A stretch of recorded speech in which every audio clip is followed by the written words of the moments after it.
ഞാൻ ഈ മീറ്റിംഗ് ഇടയ്ക്കൊക്കെ ഇങ്ങനെ യൂട്യൂബിലൊക്കെ കേൾക്കാറുണ്ട്. വളരെ അനുഗ്രഹിക്കപ്പെട്ട ഒരു കൂട്ടായ്മയാണ്.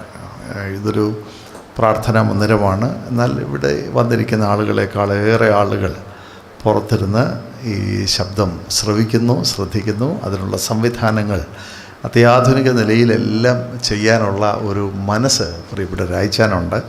രായ്ച്ചാന് പ്രായം കൊണ്ട് എന്നേക്കാൾ സീനിയറാണെങ്കിലും ചെറുപ്പക്കാരുടെ കൂട്ടത്തിലാണ് ഞങ്ങൾ എണ്ണുന്നത്. ഞാൻ എപ്പോഴോ ഇതുവഴി ഒരു രാവിലെ സമയം യാത്ര ചെയ്തു. ഇച്ചിരി തിടുക്കത്തിൽ കൊച്ചിക്ക് യാത്ര ചെയ്തപ്പോൾ സൈക്കിൾ ചവിട്ടി ഒരു ചെറുപ്പക്കാരൻ വരുന്നു. അപ്പോഴാണ് എനിക്ക് മനസ്സിലായത്, ഒരു സൈക്കിളൊക്കെ ആയിട്ട് ഒരു ചെറിയ ഷോർട്ട്സും ഒക്കെ ഇട്ട് വളരെ കാര്യമായിട്ടാണ് അങ്ങനെ യൗവനം സൂക്ഷിക്കുന്ന ഒരാളാണ് പ്രിയപ്പെട്ട രായ്ച്ചാൻ. വളരെ സന്തോഷകരമാണ്. നിങ്ങൾ കർത്തൃവേലക്കാർ പലരും ഇവിടെയുണ്ട്. ഇവിടെ സാധാരണഗതിയിൽ ഈ ഒരു കൂട്ടായ്മ ചെറുതാണെങ്കിൽ പോലും ഇവിടെ വന്ന് പ്രസംഗിക്കുന്ന ആളുകളെല്ലാം വലിയ ആളുകളാണ്. ഞാനതെല്ലാം ശ്രദ്ധിക്കുന്നു. പട്ടക്കാരുണ്ട്, സുവിശേഷകരുണ്ട്, പാസ്റ്റേഴ്സുണ്ട്, ബിഷപ്പന്മാരുണ്ട്. അങ്ങനെ വളരെ പ്രാഗൽഭ്യമുള്ള ദൈവത്തിൻ്റെ ദാസന്മാരാണ് ഇവിടെ വന്ന് വചനം ശുശ്രൂഷിക്കുന്നത്. ആ കൂട്ടത്തിലാണ് എനിക്കും ഒരിടം കിട്ടിയത്. ചെറിയവനായി എന്നെ വിളിച്ച് ഈ നിലയിൽ അവസരം നൽകി തന്നതിൽ സന്തോഷമുണ്ട്. പല പ്രാവശ്യങ്ങൾ എന്നെ ക്ഷണിച്ചു. എന്നാൽ എനിക്ക് വന്നു ചേരാൻ പല ബുദ്ധിമുട്ടുകളുണ്ടായിരുന്നു. എങ്കിലും ദൈവം ഇന്ന് എന്നെ അനുവദിച്ചു എന്നുള്ളതിൽ ഞാൻ ദൈവത്തിന് സ്തോത്രം ചെയ്യുന്നു. പ്രിയപ്പെട്ട ആഴ്ച പറഞ്ഞ പോലെ ഞാൻ ഒത്തിരി സമയമൊന്നും എടുക്കത്തില്ല. അതൊക്കെ കഴിഞ്ഞു. ജോയ് ബ്രദർ ആ കാലമൊക്കെ കഴിഞ്ഞു. ഒത്തിരി സമയമൊന്നും എടുക്കുകയില്ല. എന്നാൽ നമുക്ക് കേൾക്കുന്ന ദൈവത്തിൻ്റെ വചനം നമുക്ക് ഒരുമിച്ച് പങ്കിടുന്ന ഒരു അനുഭവമായിട്ട് മാറും. നിങ്ങൾ അശ്രദ്ധയോടെ ഇരുന്നാൽ ഞാൻ പ്രസംഗിക്കുന്ന പ്രസംഗം മനസ്സിലാക്കാൻ ഇച്ചിരി ബുദ്ധിമുട്ടാണ്. നിങ്ങൾ ശ്രദ്ധയോടെ ഇരിക്കണം. ഞാൻ അതേ ചോദിക്കുന്നുള്ളൂ. വളരെ ശ്രദ്ധയോടെ ഇരിക്കണം. പിന്നെ അത് നമുക്ക് കേൾക്കാൻ ഒക്കുന്നത് ഇപ്പോൾ യൂട്യൂബൊക്കെ ഉള്ളതുകൊണ്ട് കേൾക്കാമായിരിക്കാം.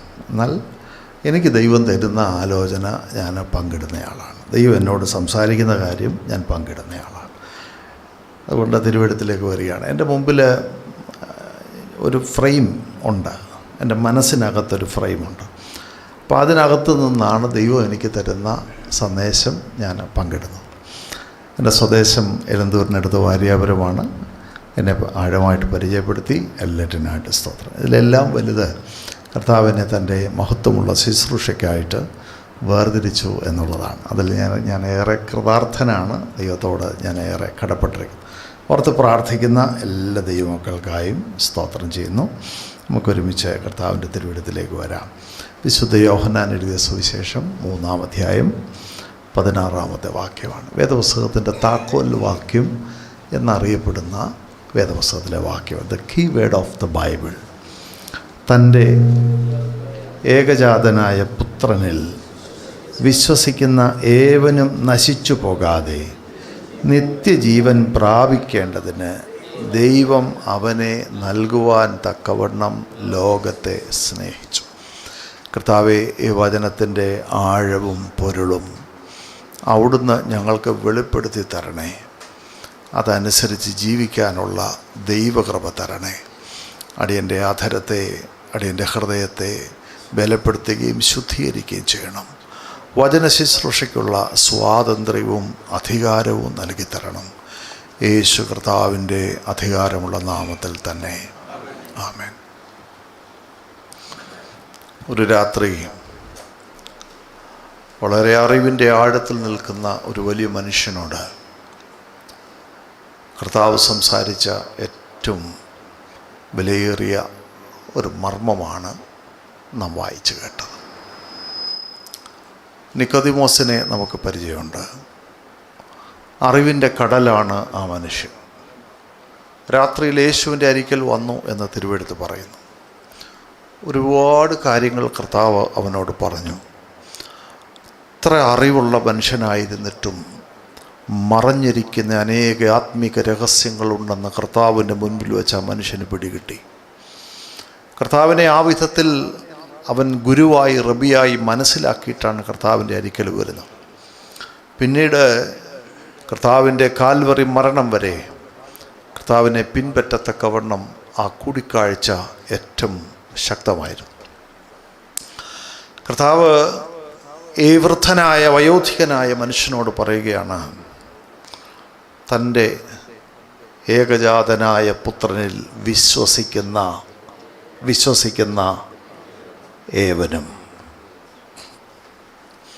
ഏവനും എന്ന വാക്ക് ഒരു യഹൂദ എഴുത്തുകാരൻ എഴുതണമെങ്കിൽ അവൻ്റെ കൈ വിറയ്ക്കും. കാരണം വിശുദ്ധ യോഹന്നാനാണ് ഈ സുവിശേഷം എഴുതിയത്. അവൻ്റെ അമ്മ കർത്താവിൻ്റെ അരിക്കൽ വന്ന് അവനോട് പറഞ്ഞു, എൻ്റെ പിള്ളേർ 2 പേരുണ്ടല്ലോ, 2 പേരും ഇടിമക്കളാണ്, ബോർഗനൂസ്, ഇടിമക്കളാണ്, ദ സൺസ് ഓഫ് തണ്ടേഴ്സ്. ഇവരിൽ ഒരുത്തനെ വലത്ത്, മറ്റവനെ ഇടത്ത്. ചോദിച്ച ചോദ്യത്തിൻ്റെയോ ആഗ്രഹത്തിൻ്റെയോ ആഴം വേണ്ടുവണ്ണം ആ അമ്മയ്ക്ക് അറിയാമായിരുന്നു എന്ന് എനിക്ക് അറിഞ്ഞുകൂടാ. പക്ഷേ ചോദിച്ച ചോദ്യത്തിന് മറുപടി കിട്ടി. യാക്കോബ് ആദ്യത്തെ രക്തസാക്ഷിയായി മാറി. ഈ യോഹന്നാൻ്റെ സഹോദരൻ, എൻ്റെ വിശ്വാസം ദൈവരാജ്യത്തിൽ വലത്തെ ഓഹരി യാക്കോബിന് കിട്ടി. അടുത്തത് യോഹന്നാനാണ്. യോഹന്നാനെ കൊണ്ട് കർത്താവ് ചെയ്ത അത്ഭുതങ്ങൾക്ക് കണക്കും കഴിയില്ല. അത് ചെന്നെത്തി നിൽക്കുന്നത് പിശാചിൻ്റെ കോട്ടകളെ തകർക്കുന്നതും അവൻ്റെ അന്ത്യം രേഖപ്പെടുത്തപ്പെട്ടതുമായ വെളിപ്പാട് പുസ്തകത്തിൻ്റെ രചയിതാവ് എന്ന പേരിലാണ്. Price the Lord. അതിൻ്റെ ഉടമസ്ഥൻ കർത്താവാണ്. പക്ഷേ എഴുത്തുകാരൻ ആരാണ്? യോഹന്നാൻ. ആ യോഹന്നാൻ പറയുകയാണ്, എഴുതുകയാണ്, കർത്താവ് പറഞ്ഞ കാര്യമാണ്, തൻ്റെ ഏകജാതനായ പുത്രനിൽ വിശ്വസിക്കുന്ന ഏവനും. ഈ 2-3 വാക്കുകൾ നമുക്ക് കേട്ടാൽ വലിയ കാര്യമായിട്ട് ഒന്നും തോന്നുകയില്ല. പക്ഷെ ഒരു യഹൂദനിത് പറയില്ല. കാരണം കർത്താവായ യേശു ക്രിസ്തുവിനെ ഇസ്രായേലിൻ്റെ മഹാപുരോഹിതൻ വിസ്തരിക്കുമ്പോൾ അവൻ ആവർത്തിച്ച് ചോദിച്ച ഒരു ചോദ്യമുണ്ട്. നീ ആരാന്ന് പറയണം. Who are you? അറിയില്ലേ അവൻ ആരാണെന്ന്? അല്ല, അവൻ്റെ ജീവിതത്തിൻ്റെ ചരിത്രവും പ്രവർത്തനവും അവൻ ഇന്നലകളിൽ ചെയ്ത കാര്യങ്ങളും വെച്ചുകൊണ്ട് പറയണം നീ ആരാണ്. പല ആവർത്തി ചോദ്യം ചോദിക്കുമ്പോൾ അവനൊരു മറുപടി പറഞ്ഞു, ഞാനാകുന്നു. Yes, price the Lord. ഞാനാകുന്നു എന്ന വാക്ക് മാത്രമല്ല, ഇനി മനുഷ്യപുത്രൻ മേഘങ്ങളെ വാഹനമാക്കി വരും. ആ വാക്യത്തിനകത്ത് സകല അർത്ഥവുമുണ്ട്. തൻ്റെ മുമ്പിലിരിക്കുന്നവനാരാണെന്ന് ഒറ്റ വാക്കിൽ പറഞ്ഞു. മേഘങ്ങളെ തേരാക്കി വരുന്നവനാരാണ്? അഖിലാണ്ടത്തിൻ്റെ ഉടയവനാണ്. Praise the Lord. മഹാപുരോഹിതന് മനസ്സിലാകുന്നില്ല. അയാൾ ഞെട്ടിപ്പോയി. എഴുന്നേറ്റ് തൻ്റെ വസ്ത്രം കീറി. ദൈവത്തിന് പുത്രനുണ്ടോ? ഇസ്രായേലിൻ്റെ മഹാപുരോഹിതന്മാരോടും മൂപ്പന്മാരോടും ശാസ്ത്രിമാരോടും അറിവുള്ള ഏതെങ്കിലും ഒരു മനുഷ്യരോട് ചോദിക്കുക, ദൈവത്തിന് പുത്രനുണ്ടോ? ഉണ്ടോയെന്ന് ചോദിച്ചാൽ ഇല്ല. കാരണം അവൻ ദൈവദൂഷണം പറഞ്ഞു. എന്താണ് ദൈവത്തിന് പുത്രനുണ്ട്? ഞാൻ ദൈവത്തിൻ്റെ പുത്രനാണെന്ന് പറഞ്ഞാൽ പോയില്ലേ? ദൈവത്തിന് പുത്രനുണ്ടോ? ഏകനായ ദൈവം മാത്രം അമർത്യതയിൽ വസിക്കുന്നവരെന്ന് പഠിച്ചിരിക്കുന്ന ഈ പുസ്തകത്തിൽ നിന്നും ദൈവത്തിന് പുത്രനുണ്ടെന്ന് പറഞ്ഞാൽ സംഗതി പോയി.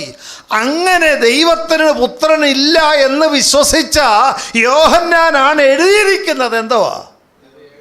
Price the Lord. ഇതിനാ രൂപാന്തരം എന്ന് പറയുന്നത്. ഞാൻ ഇന്നലെ വരെ പഠിച്ചതും എന്നെ പഠിപ്പിച്ചതും എന്നെ ഗ്രഹിപ്പിച്ചതുമായ പാഠത്തിൽ നിന്ന് പുതിയ ഒരു വെളിപ്പാടിലേക്ക് ദൈവത്തിൻ്റെ കൃപയാൽ അടുത്ത് വരുമ്പോൾ ആരനുകൂലമല്ലെങ്കിലും അതിനുവേണ്ടി നിൽക്കാൻ കഴിയുന്നവനെ ആദരിക്കുന്ന ഒരു ദൈവമുണ്ട്. ദൈവത്തിന് സ്തോത്രം. യോഹന്നാൻ അങ്ങനെ നിന്നവനാണ്. തൻ്റെ ഏകജാതനായ പുത്രനിൽ. എന്തുവാ ഈ ഏകജാതൻ എന്ന് പറഞ്ഞാൽ? ഇംഗ്ലീഷിൽ ദ ബിഗോട്ടൻ സൺ എന്നാണ്. ഞാൻ പറഞ്ഞില്ലേ, നമ്മൾ മലയാളത്തിൽ വായിച്ചാൽ വലിയ കാര്യമായിട്ടൊന്നും അതിനകത്തില്ല, പക്ഷേ അതിൻ്റെ ആഴം ഭയങ്കരമാണ്. ദ ബിഗോട്ടൻ സൺ എന്ന് പറഞ്ഞാൽ ഇംഗ്ലീഷിൽ പ്രിയപ്പെട്ട മകൻ എന്നാണ്. പ്രിയപ്പെട്ട മകൻ. ഏകജാതൻ എന്ന് പറയും. ഈ ടേം ഉപയോഗിച്ചിരിക്കുന്ന ഒരു രംഗമുണ്ട്. അബ്രഹാമിനോട് പണ്ട് പറഞ്ഞതാ ദൈവം. 2 പിള്ളേരുണ്ടായിരുന്നു. ഒന്ന് ഇസ്മായിലാണ്, മറ്റൊന്ന് ഇസഹാക്കാണ്. 2 പിള്ളേരും വീട്ടിലുണ്ട്. അപ്പോൾ ദൈവം തമ്പുരാൻ അബ്രഹാമിനോട് പറയുകയാണ്, നിന്റെ ഏകജാതനായ ഇസഹാക്കിനെ തന്നെ. 2 ഉണ്ടായ കാര്യം ദൈവം അറിഞ്ഞില്ലയോ? ബാലൻ്റെ നിലവിളി കേട്ടെന്ന് എഴുതിയിട്ടുണ്ടല്ലോ. ഈ കുഞ്ഞിനെ എടുത്തുകൊണ്ട് പോകാൻ ആ അമ്മയോട് പറഞ്ഞതല്ലേ? പക്ഷേ വീട്ടിൽ 2 ഉണ്ടായിട്ടും തമ്പുരാൻ പറയുകയാണ്, നിൻ്റെ ഏകജാതനായ മകനെ എന്ന് പറഞ്ഞാൽ ദൈവത്തിൻ്റെ പദ്ധതിക്ക് വേണ്ടി ദൈവം മുൻകൂട്ട് കണ്ട് വേർതിരിച്ച ഒരാൾ നിൻ്റെ വീട്ടിലുണ്ട്. ആമേൻ. നീ ഏകജാതനാണ്. ഹല്ലേലൂയ. നീ ആരാണ്? നീ ബിഗോട്ടൻ സണ്ണാണ്. നിന്നെക്കുറിച്ചൊരു പദ്ധതിയുണ്ട്. ഇന്ന് രാത്രി ദൈവത്തിൻ്റെ പൈതലേ, ഈ റാന്നിയുടെ ദേശത്ത് നീ ദൈവത്തിൻ്റെ ബിഗോട്ടൻ സണ്ണായതുകൊണ്ടാണ് ഈ പുസ്തകം കരത്തിലെന്തി കർത്താവിനെ സാക്ഷിക്കാനുള്ള ദൈവകൃപ ലഭിച്ചത്. You are the begotten sun. വീട്ടിൽ ദേശത്ത് അനേക ആളുകളുണ്ട്, കുടുംബത്തിൽ അനേക ആളുകളുണ്ട്. പക്ഷേ ഞാൻ ആരാണ്? I M the chosen one. ഞാൻ വേർതിരിക്കപ്പെട്ടവനായി. എന്നെ എൻ്റെ കർത്താവ് എനിക്ക് വേണ്ടി വേർതിരിച്ചു. നമ്മുടെ ഭവനത്തിൽ എത്ര ആളുകളുണ്ട്. നമ്മളിതെല്ലാം ഈ സന്ദേശങ്ങളും ഈ ആരാധനകളും എല്ലാം കേട്ടിട്ടും വേണ്ടും വണ്ണം ഇതിൻ്റെ അകത്ത് വന്ന് വീഴാത്ത പലരും ഇല്ലയോ? നമ്മുടെ വീട്ടിൽ തന്നെ ഇല്ലേ? എന്താ? You are the begotten sun. Price the Lord. ദൈവം നിനക്ക് വേണ്ടി തന്ന ഒരു വലിയ കൃപയായത്. അപ്പോൾ ഈ ബിഗോട്ടൻ സൺ എന്ന് പറഞ്ഞാൽ അതിൻ്റെ ഒരു ഗ്രീക്ക് പദമുണ്ട്. ബിഗോട്ടൻ എന്ന് പറഞ്ഞാൽ മോണോജെനിസ് എന്നാണ്. മോണോജെനിസ് മലയാളത്തിൽ നമ്മൾ അർത്ഥം മനസ്സിലാക്കിയാൽ പ്രിയപ്പെട്ടതെന്നൊക്കെ ഉള്ളൂ, പ്രിയപ്പെട്ടത്. പക്ഷേ അതിൻ്റെ ഗ്രീക്ക് വേർഡ് അതാ, അതിൻ്റെ ഒറിജിനൽ ഭാഷ അതാ, ദ ഗ്രീക്ക് വേർഡ് മോണോജെനിസ്. മോണോജെനിസ് എന്ന് പറഞ്ഞാൽ പിരിക്കാനൊക്കാത്തതെന്നാണ്, മാറ്റാനൊക്കാത്തത്, വേർതിരിക്കാനൊക്കാത്തത്. ഇതാണ് അബ്രഹാമിനോട് ദൈവം പറഞ്ഞേ. നിനക്ക് വീട്ടിൽ 2 എണ്ണം ഉണ്ട്, പക്ഷേ ഈ 2 പിള്ളേരിൽ ഒരെണ്ണത്തെ നിനക്ക് പിരിയാനൊക്കത്തില്ല. അതാരെയാ? ഇസാക്കിനെ പിരിയാനൊക്കത്തില്ല. ആമേൻ. കാരണങ്ങൾ ഒത്തിരിയുണ്ട്. ഇവിടെ ദൈവത്തിൻ്റെ തിരുവെടുത്ത് പറയുകയാണ്, ദൈവത്തിനൊരു പുത്രനുണ്ട്. അപ്പന് ഈ പുത്രനെ പിരിയാനൊക്കത്തില്ല എന്ന് പറഞ്ഞാൽ ദ ഹോളി ട്രിനിറ്റി എന്നൊക്കെ നമ്മൾ പറയും, വിശുദ്ധ തൃത്വം. ഇതിനെ 3 പിരിക്കാനൊക്കത്തില്ല, തമ്മിൽ തല്ലിക്കാനൊക്കത്തില്ല, മാറ്റാനൊക്കത്തില്ല. അതുകൊണ്ടാണ് കർത്താവ് പറഞ്ഞത്, ഞാനും പിതാവും ഒന്നാണ്. ദൈവത്തിൻ്റെ വചനം കേട്ടവനെ അനുസരിച്ച് അവൻ്റെ ഇഷ്ടത്തിന് മുൻപോട്ട് വരുന്നവൻ്റെ അരിക്കൽ തമ്പുരാൻ നേരിട്ട് തൻ്റെ മക്കളോട് യോഹന്നാന്റെ സുവിശേഷത്തിൽ പറഞ്ഞു, ഞങ്ങൾ അവൻ്റെ അടുക്കൽ വന്ന് വാസം ചെയ്യും. ആരായി? ഞങ്ങൾ. ബഹുവചനമാ ഞങ്ങൾ. പിതാവും പുത്രനും പരിശുദ്ധാത്മാവും. അപ്പോൾ രക്ഷയിലേക്ക് വരുന്നവൻ്റെ ഉള്ളിൽ വന്ന് വീഴുന്നൊരു അനുഗ്രഹമാണ് ദ ഹോളി ട്രിനിറ്റി എന്ന് പറയുന്നത്, വിശുദ്ധ തൃത്വം. അപ്പോൾ ഇതിനെ പിരിക്കാനൊക്കത്തില്ല, മാറ്റാനൊക്കത്തില്ല. അതുകൊണ്ടാണ് കർത്താവ് യോഹന്നാന്റെ സുവിശേഷം 17-ാം അധ്യായം കർത്താവിൻ്റെ മഹാപുരോഹിത പ്രാർത്ഥനയാണ്. അവിടെ പറയുന്നുണ്ട്, പിതാവേ, നാം ഒന്നായിരിക്കുന്നത് പോലെ ഇവരും ഒന്നാകേണ്ടതിന്. പുത്രൻ ഭൂമി നിൽക്കുകയാണ്, പിതാവ് സ്വർഗത്തിൽ നിൽക്കുക. ഇവിടെ നിന്നുകൊണ്ട് പുത്രൻ പറയുകയാണ്, പിതാവേ, നാം ഒന്നായിരിക്കുന്നത് പോലെ. അതുകൊണ്ടാണ് തിരുവെടുത്ത് പറയുന്നത്, പിതാവ് അരുളി ചെയ്യുന്നതല്ലാതെ, അവൻ പറയുന്നതല്ലാതെ പുത്രൻ സ്വതവേ ഒന്നും പറയുന്നില്ല, ചെയ്യുന്നില്ല. ഓ, പ്രൈസ് ദി ലോർഡ്. അപ്പം ഞാൻ ഈ പറയുന്നതിൻ്റെ ഗൗരവം നിങ്ങൾക്ക് മനസ്സിലാകുന്നു എന്ന് ഞാൻ വിചാരിക്കുന്നു. ഹല്ലേലൂയ. 2 അഭിപ്രായമില്ല, ഒറ്റ അഭിപ്രായമേ ഉള്ളൂ, ഒറ്റ ചിന്തയേ ഉള്ളൂ, ഒരേ കാര്യമാണ്. അതിനു വേണ്ടിയാണ് ദൈവത്തിൻ്റെ പുത്രൻ ഈ ലോകത്തിലേക്ക് വന്നത്. അപ്പോൾ പിരിക്കാനൊക്കാത്ത ആളിനെ ഇവിടെ കൊണ്ടുവന്ന് കുരിശിലേറണമെങ്കിൽ അതിനൊരു വലിയ പ്രോസസ്സ് നടക്കണം. ആമേൻ. അതിനാണ് കന്യകാ ജനനമെന്ന് പറയുന്നത്. അത് പെട്ടെന്നുണ്ടായ ഒരു ആശയമല്ല. പ്രവാചകനെ കൊണ്ട് നൂറ്റാണ്ടുകൾക്ക് മുൻപ് യെശയ്യാവിനെ കൊണ്ട് അത് എഴുതിച്ചു വെച്ചു. കന്യക ഗർഭിണിയായി ഒരു മകനെ പ്രസവിക്കും. ഇസ്രായേലിന്റെ ചരിത്രത്തിൽ ഇത് വായിക്കുകയാണ്. അവൻ അവരുടെ നടുവിൽ വന്ന് വെളിപ്പെട്ട് കുഞ്ഞായി. അവൻ ജനിച്ചു, പക്ഷേ മനസ്സിലാകുന്നില്ല. ഇസ്രായേലിന്റെ മഹാപുരോഹിതൻ അതുകൊണ്ടാണ് ചോദിച്ചത്, നീ ആരാണ്? ദൈവത്തിൻ്റെ പുത്രനാണോ? വിശുദ്ധ മത്തായിയുടെ സുവിശേഷം 26-ാം അധ്യായം നമ്മൾ വായിച്ചാൽ അത്ഭുതങ്ങളുടെ കലവറയാണ് അധ്യായം. ദ ക്രിസ്റ്റോളജിക്കൽ മിസ്റ്ററീസ്, അത്ഭുതങ്ങളുടെ കലവറ ചാപ്റ്റർ മുഴുവനും. യേശു കർത്താവിനെ വിസ്തരിക്കാനായിട്ടും ഇസ്രായേലിൻ്റെ മഹാപുരോഹിതൻ ഓത്ത്, അല്ലെങ്കിൽ എന്താ പറയുന്നത്, ഓത്തെടുക്കുക എന്ന് പറഞ്ഞാൽ പ്രതിജ്ഞ എടുക്കുന്നത് എന്തുവാ? ആരുടെ നാമത്തിലാ? അഖിലാണ്ടത്തിൻ്റെ ഉടയവനായ സത്യദൈവത്തിൻ്റെ നാമത്തിൽ പ്രതിജ്ഞ എടുത്താണ് ഈ ന്യായപ്രമാണ പുസ്തകം കയ്യിൽ പിടിച്ച് ഈ വ്യവസ്ഥയ്ക്ക് വേണ്ടി വരുന്നത്. രസകരമായൊരു കാര്യം പറയാം. ഈ ആള് രണ്ടുപേരെ കാശ് കൊടുത്ത് കൊണ്ട് നിർത്തിയിരിക്കുകയാണ്. എന്തിനെന്നറിയോ? കള്ളസാക്ഷി പറയാൻ. ആർക്കെതിരെ? ലോകത്തെ മുഴുവനും ചമച്ചവനെതിരെ കള്ളസാക്ഷി പറയിപ്പിക്കാൻ ആര് കൊണ്ട് നിർത്തിയിരിക്കുക? ഇസ്രായേലിൻ്റെ മഹാപുരോഹിതൻ. ശുശ്രൂഷ നേരിൻ്റെ പേരിലാണ്. ജീവിതവും നേരുമായിട്ട് യാതൊരു ബന്ധവുമില്ല. ജീവിതത്തെ പരിശോധിക്കാനാണ് ഇതൊക്കെ പറയുന്നത്. തിരുവെടുത്ത് പറയുന്നു, സാക്ഷികളെ കൊണ്ടുവന്നിട്ടും ഒത്തുവന്നില്ല. എങ്ങനെ ഒക്കും? പറഞ്ഞ് പഠിപ്പിച്ചതാ. വ്യവഹാരജ്ഞനെ കൊണ്ട്, വ്യവഹാരജ്ഞൻ എന്ന് പറഞ്ഞാൽ വക്കീലിനെ കൊണ്ട് ക്ലാസ് എടുപ്പിച്ച് കാശ് കൊടുത്ത് എല്ലാം പറഞ്ഞ് ഒപ്പിച്ചേച്ച് വന്നതാണ്. പക്ഷേ ഈ ചോദ്യം ചോദിക്കുമ്പോൾ ഇവൻ്റെ വാക്ക് തിരിഞ്ഞു പോവുക. ആമേൻ. മുള്ളിനോട് ഉതയ്ക്കരുത്, അത് വിഷമമാണ്. ഞാൻ ഇന്ന് രാത്രി പറയട്ടെ, ദൈവ പൈതലേ, മഹാപുരോഹിതൻ്റെ മുൻപിൽ കാൽവറിയിൽ തൻ്റെ ജീവൻ യാഗമായി കൊടുക്കത്തക്കവണ്ണം തെളിവ് കൊടുക്കുന്നത് കർത്താവ് തന്നെയാണ്. Price the Lord. ഇതുകൊണ്ടാണ് പൗലോസ്ലീഹ പറഞ്ഞത്, നമുക്ക് വേണ്ടി തന്നെത്താൻ ഏൽപ്പിച്ചു തന്നു എന്ന് എഴുതാൻ കാരണമതാ. യേശു കർത്താവിൻ്റെ മരണമെന്ന് പറയുന്നത് it was not an accidental death. ആകസ്മികമായി ഉണ്ടായതായ ഒരു മരണമല്ല.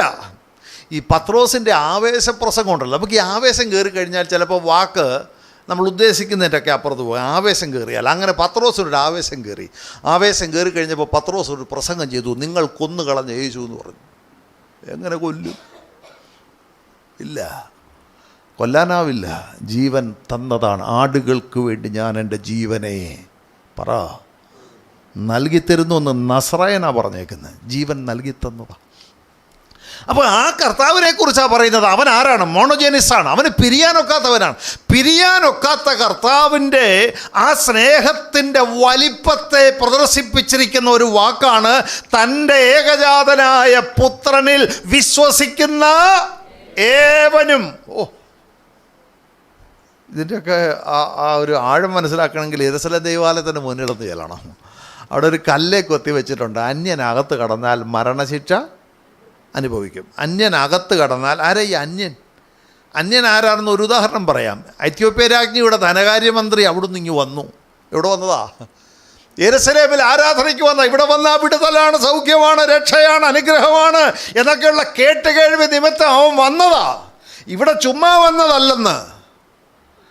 അവൻ വരുന്നതിന് മുൻപ് എബ്രായ ഭാഷ വായിക്കാൻ പഠിച്ചാ വന്നേ. കാരണം ഇവിടുത്തെ ചൊല്ലും പാട്ടുമല്ല എങ്ങനെയാ? എബ്രായ ഭാഷയിലാണ്. അതുകൊണ്ടാണ് മടങ്ങിപ്പോകുമ്പോൾ യെശയ്യാ പ്രവാചകൻ്റെ പുസ്തകം വാങ്ങിച്ചേച്ച് തേരിലിരുന്ന് വായിച്ചെന്ന് പറയുന്നത്. ഇതൊക്കെ പറയുമ്പോൾ ദൈവവേദന ഓർക്കണം, അക്കാലത്ത് യേശു കർത്താവിൻ്റെ പരസ്യ ശുശ്രൂഷയുടെ കാലത്ത് പുരോഹിതന്മാർക്കും ശാസ്ത്രിമാർക്കും പരീശന്മാർക്കും ഒരു ചെറിയ ഗ്രൂപ്പിന് മാത്രമേ എബ്രായ ഭാഷ വായിക്കാൻ അറിയത്തുള്ളായിരുന്നു. കാരണം ഇവർ ബാബിലോണിലെ പ്രവാസം കഴിഞ്ഞ് മടങ്ങി വന്ന ഒരു ജനറേഷനാണ്. ഇപ്പം പിള്ളേർക്ക് എന്തോ അറിയില്ല.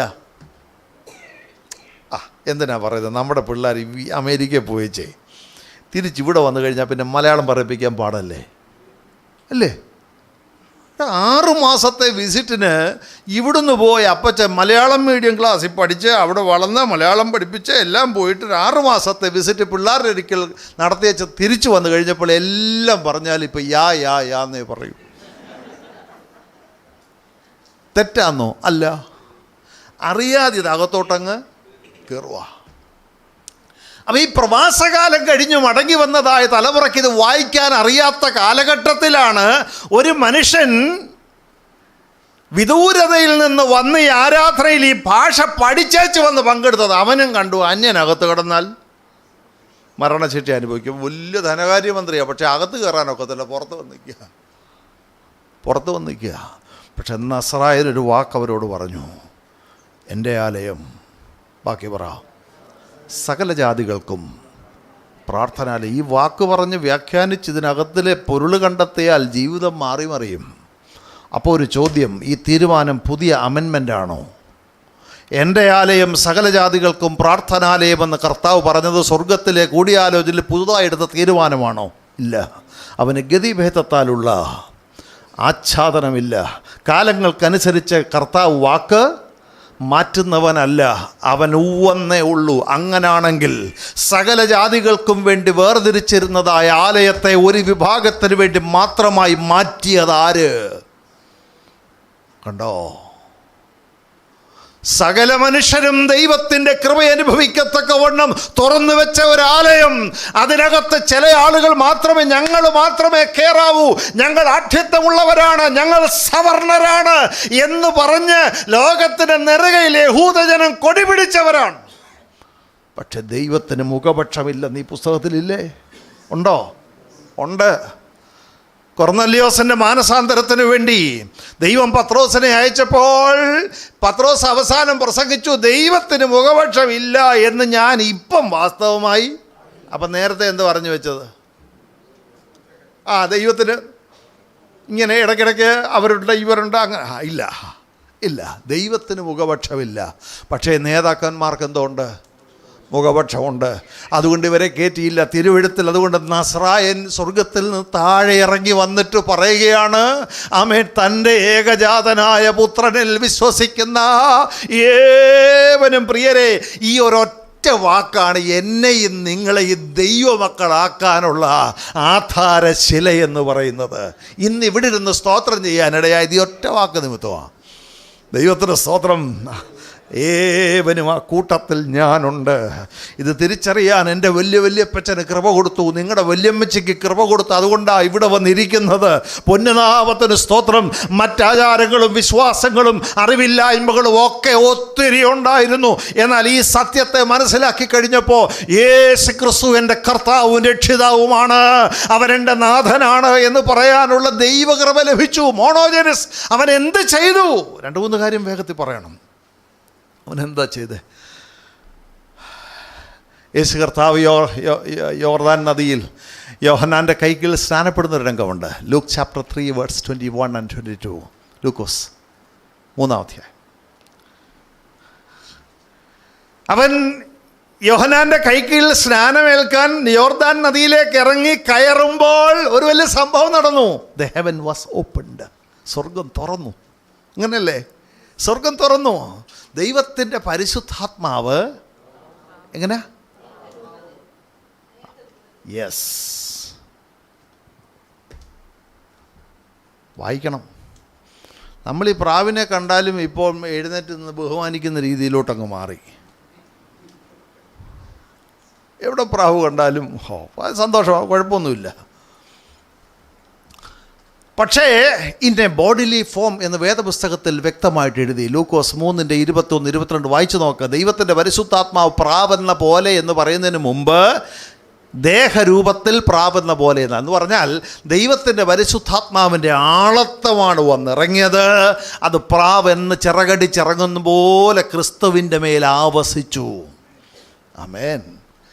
ഈ വലിയ പരിശുദ്ധാത്മാവിൻ്റെ ആ കൂടിനകത്ത്, നിറവിനകത്താണ് പുത്രൻ്റെ പരശുശ്രൂഷ മുഴുവനും. എന്തിനാ വന്നത്? കുരിശേ മരിക്കാൻ, അല്ലേ? ഇനി ഞാൻ പറയാൻ പോകുന്ന കാര്യം ശ്രദ്ധിക്കണം. യേശുവിനെ പിടിക്കാൻ എത്രയോ അവന് അവസരം ഉണ്ടായിരുന്നു എന്നറിയാമോ? അവിടുത്തെ ജനങ്ങൾക്ക് സേവകരുണ്ട്, പടയാളികളുണ്ട്, കാവൽക്കാരുണ്ട്, പിന്നെ മൂപ്പന്മാരുണ്ട്, പരീശന്മാരുണ്ട്, ശാസ്ത്രിമാരുണ്ട്, കാശ് മേടിച്ചവരുണ്ട്, ഒറ്റുകാരുണ്ട്. എല്ലാവരും പറഞ്ഞു ഇപ്പം പിടിച്ചു തരാം, ഇപ്പം പിടിച്ചു തരാം, ഇപ്പം വരും, രോഗശാന്തിക്ക് വരും, ഇപ്പം ഞങ്ങൾ പിടിച്ചു തരാം. തൊട്ടില്ല. അവർ പറഞ്ഞു പെരുന്നാൾ വരികയാണ്, പെരുന്നാൾ വരട്ടെ, നമുക്ക് പിടിക്കാമെന്ന് പറഞ്ഞു. പെരുന്നാൾ വന്ന് യെരുശലേം ദൈവാലയത്തിൽ പെസഹായുടെ പെരുന്നാളാണ്. ദാ വരുന്നു കഴുതക്കുട്ടി പുറത്ത്. തൊട്ടില്ല. എന്നാ തൊടാതെ? ഈ പീഠങ്ങൾ മറിച്ചിട്ടപ്പോ പടയാളികളും കാവൽക്കാരും സേവകരും എവിടെ? പ്രാക്കളെ തുറന്നു വിട്ടപ്പോ എന്തേ തൊടാഞ്ഞത്? നാണയത്തൊട്ട് മറിച്ച് കളഞ്ഞപ്പോ ആർക്കും എന്താ തൊടാൻ ധൈര്യമില്ലാഞ്ഞത്? ഒറ്റ കാരണം, he was surrounded by the Spirit of God. He was controlled by the Spirit of God. He was filled by the Spirit of God. ദൈവത്തിൻ്റെ പരിശുദ്ധാത്മാവെന്ന ആളത്വം അവനെ മൂടി നിൽക്കുകയാണ്. ഞാൻ ഈ രാത്രി പറയട്ടെ, നീ ആത്മനിറവുള്ള ഒരു ദൈവ പൈതലാണെങ്കിൽ ലോകം മുഴുവനും ഇളകി മറിഞ്ഞാലും നിന്നെ തകർക്കാൻ ആവില്ല, നിന്നെ തൊടാനാവില്ല, നിനക്കെതിരെ നിൽക്കാനാവില്ല. അതുകൊണ്ടാണ് യോശുവയോട് ഒരിക്കൽ പറഞ്ഞു, നിൻ്റെ ജീവകാലത്ത് ഒരു മനുഷ്യനും നിനക്കെതിരെ നിൽക്കയില്ല. കാരണം you are under the divine protection of almighty. സ്വർഗത്തിലെ ദൈവത്തിൻ്റെ സംരക്ഷണത്തിൻ്റെ കീഴിലാണ് നീ. അതുകൊണ്ടാണ് ഈ പുസ്തകത്തിൽ എഴുതിയത്, നിൻ്റെ വശത്ത് 1000 പേരും നിൻ്റെ വലതുവശത്ത് 10,000 പേര് പിടിച്ചു. ചുമ്മാ എഴുതിയതല്ല, ദൈവത്തിൻ്റെ കൃഷ്ണമണി പോലെ, കൺമണി പോലെ എന്നെയും നിങ്ങളെയും സൂക്ഷിച്ചതാ. അതുകൊണ്ടാണ് ഈ കൊറോണ കാലം വന്നപ്പോഴും തമ്പുരാൻ പരിപാലിച്ച് സൂക്ഷിച്ച് നമ്മളെ നിലനിർത്തി. സാക്ഷ്യം പറയാൻ ഒത്തിരി കാര്യങ്ങളുണ്ട്. എൻ്റെ മോള് ചൈനയിൽ മെഡിസിൻ പഠിച്ചതാണ്. കൊറോണ വരുന്ന സമയത്ത് ലാസ്റ്റ് ഇയർ എക്സാമാണ്. ആ എക്സാം കഴിഞ്ഞു. അപ്പോൾ എക്സാമിന് മുമ്പ് തന്നെ ഞാൻ മോളോട് പറഞ്ഞു, മോളെ എക്സാം തീരുന്ന അന്ന് വൈകിട്ട് ഫ്ലൈറ്റിന് പോരണമെന്ന് പറഞ്ഞു. അപ്പോൾ അവൾ പറഞ്ഞു, പപ്പ പറ്റത്തില്ല, കാരണം ഫൈനൽ ഇയറിൽ ഞങ്ങളെല്ലാവരും കൂടെ ചൈന കാണാൻ പോകാനിരിക്കുക. അതുകൊണ്ട് എല്ലാവരും കൂടെ തീരുമാനിച്ചേക്കുകയാണ് ഞങ്ങൾ ചൈനയെല്ലാം കാണാനായിട്ട് പോവാം. പപ്പ പറ്റത്തില്ല. ഞാൻ പറഞ്ഞു, പറ്റില്ല, വന്നേ പറ്റൂ. എൻ്റെ കൂടെ വരാൻ ആരുമില്ല. ഞാൻ പറഞ്ഞു, തന്നെയാണെങ്കിലും വരണം. എക്സാം തീരുന്ന ദിവസം മെട്രോയിൽ കയറി റെയിൽവേ സ്റ്റേഷനിൽ മെട്രോയിൽ കയറി എയർപോർട്ടിൽ പോകണം. അവിടെ ചെന്നിട്ട് അവിടുന്ന് ഫ്ലൈറ്റ് കയറി പോരണം. 3-4 പേരെ അവൾ സംഘടിപ്പിച്ചു. എക്സാം കഴിഞ്ഞു. കൂട്ടത്തിൽ 3-4 പിള്ളേരുണ്ട്. മൊത്തം കൊണ്ട് 66-64 പേരുണ്ട് ഒരു ബാച്ചിൽ, ഒരു ക്ലാസ്സിൽ. ഫൈനൽ ഇയറാണ്. എക്സാം കഴിഞ്ഞു.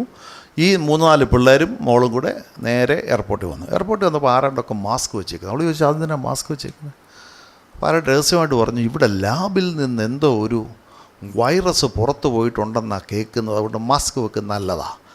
എയർപോർട്ടിൽ മാസ്ക് ഉണ്ട്. വീഡിയോ കോൾ നാട്ടിൽ നിന്ന് ഞാൻ വിളിക്കുമ്പോൾ മാസ്ക് മോൾ വെച്ചേക്കുന്നു. ഞാൻ മോളെ എന്നെ പറ്റി, പനി വല്ലതും ആണെന്നോ, നാട്ടിൽ വന്നിട്ട് പറയാം. കൊച്ചി എയർപോർട്ടിൽ വന്നിറങ്ങി. ഞങ്ങൾ മോളെ വിളിച്ചു. വരുന്ന വഴിക്ക് ഈ സംഭവം പറഞ്ഞു. പിറ്റേ ദിവസം രാവിലത്തെ പത്രത്തിലാണ്, കൊറോണ വൈറസ് ചൈനയിൽ പൊട്ടി പുറപ്പെട്ടു. പോരുന്ന സമയത്ത് ഞാൻ പറഞ്ഞു, മോളെ ലാപ്ടോപ്പ് കയ്യിലെടുക്കണം, ഡോക്യുമെൻറ്റ്സ് ഒന്നും അവിടെ വെച്ചേക്കരുത്, കയ്യിലെടുക്കണം. അവൾ പറഞ്ഞു, അതെന്നാ 1 മാസം കഴിഞ്ഞ് തിരിച്ചു വരാനുള്ളതാണ്. ഈ ലാപ്ടോപ്പ് എടുത്തുകൊണ്ട് എന്തിനാണ് ഞാൻ പോരുന്നത്? ഈ ഡോക്യുമെൻറ്റ്സ് ഇനി ആവശ്യമുണ്ട് ഇവിടെ. ഞാൻ പറഞ്ഞു, അല്ല, കയ്യിലെടുക്കണം. ദൈവത്തിൻ്റെ പരിശുദ്ധാത്മാവ് എന്നോട് പറഞ്ഞു, നിൻ്റെ പൈതലിനോട് നീ ഇത് പറയണം. യെസ്, സ്വർഗത്തിലെ ദൈവം അത്ഭുതകരമായി അവളെ നാട്ടിൽ എത്തിച്ചു. ലക്ഷക്കണക്കിന് ആളുകൾ മരിച്ചു വീണു. കൂടെയുള്ള കുഞ്ഞുങ്ങൾ കാണുന്ന കാഴ്ച, അവിടെ അവർ വന്നിട്ടില്ല. ആളുകൾ പിടഞ്ഞു വീണ് മരിക്കുന്ന കാഴ്ചയാണ്. ദൈവത്തിൻ്റെ അത്ഭുതകരം പൈതലിനോട് കൂടെ ഇരുന്നു. അവൾ നാട്ടിൽ വന്നു. പിന്നെ പല പ്രൊസീജിയേഴ്സ് ഉണ്ടായിരുന്നു, അതൊക്കെ പോട്ടെ, ഞാൻ പറയുന്നില്ല. എന്നാൽ ഇവിടെ വന്ന എക്സാം എഴുതി അവൾ ക്ലിയർ ചെയ്തു. ഫോറിൻ ഗ്രാജുവേറ്റ്സ് എക്സാം, ഇന്ത്യയിലെ പരീക്ഷ പാസ്സായി. ഇവിടുന്ന് അപ്പോയിൻ്റ് ചെയ്തു. ഇവിടെ ഇൻറ്റേൺഷിപ്പ് ചെയ്യണം. ആലപ്പുഴ ജനറൽ ഹോസ്പിറ്റലിൽ ഇൻറ്റേൺഷിപ്പിന് കയറി. മറ്റു കൂടെയുള്ള കുറച്ച് പിള്ളേർ ജയിച്ചു. അവരെല്ലാം പലയിടത്ത് കയറി. 1 വർഷം കഴിഞ്ഞാൽ ഡോക്ടറായിട്ട് പുറത്തിറങ്ങാം. 1 വർഷം തീരാറായപ്പോൾ അടുത്ത നിയമം വന്നു. ചൈനയിൽ നിന്ന് വന്ന പിള്ളേരെല്ലാം 1 കൊല്ലം കൂടെ ഇൻറ്റേൺഷിപ്പ് ചെയ്യണം. സംഗതി പാളി. കാശ് കൊടുക്കണമായിരുന്നു ഇവിടെയും ചെയ്യുന്നതിന്. നമ്മുടെ ചിന്തകളൊക്കെ മാറി മറിഞ്ഞു. വലിയ ബുദ്ധിമുട്ടുണ്ടായി. ഇതിനകത്ത് ചേർന്ന പിള്ളേർക്കെല്ലാം നിരാശയുണ്ടായി. ഞങ്ങൾ പ്രാർത്ഥിച്ചു. 2ാം വർഷത്തെ ഇൻറ്റേൺഷിപ്പിന് മോളുടെ കൂടെ പാസ്സായ പിള്ളേർക്കെല്ലാം കിട്ടി, മോക്ക് മാത്രം കിട്ടിയില്ല. ഓരോ ദിവസവും വളരെ ഭാരത്തിലൂടെ കഴിഞ്ഞുപോയി. ഇന്ന് കിട്ടും, നാളെ കിട്ടും, കിട്ടിയില്ല. 8 മാസങ്ങൾ 2ാമത്തെ വർഷം പിന്നിട്ടു, കിട്ടിയില്ല. ഞങ്ങൾ മോളോട് പറഞ്ഞു, മോളെ, നിനക്ക് വേണ്ടി അത്ഭുതം ചെയ്യാൻ ദൈവത്തിന് കഴിയും. നിനക്ക് വേണ്ടി നിയമത്തെ മാറ്റാൻ ദൈവത്തിന് കഴിയും. Price the Lord. പ്രിയ ദൈവത്തിൻ്റെ പൈതലേ, ബാക്കി കുഞ്ഞുങ്ങൾ 2ാം വർഷം ഇൻറ്റേൺഷിപ്പ് ചെയ്ത് പൂർത്തീകരണത്തിലേക്ക് വരുമ്പോൾ ഗവൺമെൻറ്റിൻ്റെ ഓർഡർ വന്നു.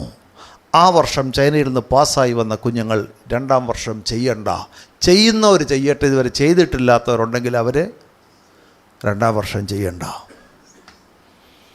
ഈ ഏകദേശം 8 മാസത്തിലധികം മോള് ജോലി ചെയ്തു. കഴിഞ്ഞ ദിവസം ട്രിവാൻഡ്രം മെഡിക്കൽ കൗൺസിൽ മോളെ വിളിച്ചു.